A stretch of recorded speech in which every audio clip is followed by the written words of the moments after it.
জুলাই আগস্টে হত্যাযজ্ঞের ঘটনায় সাবেক প্রধানমন্ত্রী শেখ হাসিনা, সাবেক স্বরাষ্ট্রমন্ত্রী আসাদুজ্জামান খান কামাল ও সাবেক আইজিপি চৌধুরী আব্দুল্লাল মামুনের বিরুদ্ধে মানবতা বিরোধী অপরাধ মামলায় বুধবার চলে তৃতীয় দিনের সাক্ষ্য গ্রহণ। এদিন সাক্ষ্য দেন রংপুরের বেগম রোকেয়া বিশ্ববিদ্যালয়ের সাবেক শিক্ষার্থী রিনা মুর্মু ও সাংবাদিক AK-M মইনুল হক।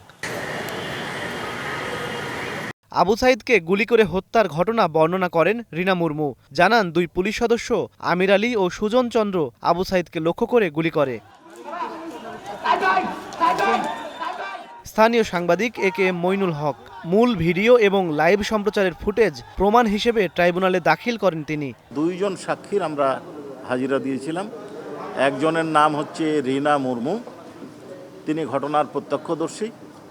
অপর একজন হচ্ছেন NTVর সাংবাদিক মইনুল হক সাহেব। উনি যে সম্প্রচার করেছিলেন সেই সম্প্রচারের র ফুটেজের একটা কপি উনি ট্রাইব্যুনালে প্রদর্শন করেছেন।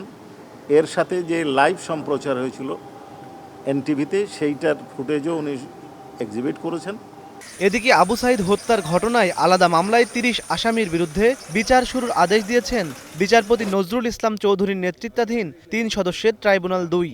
এই মামলার সাক্ষ্য গ্রহণ শুরু ২৭ আগস্ট।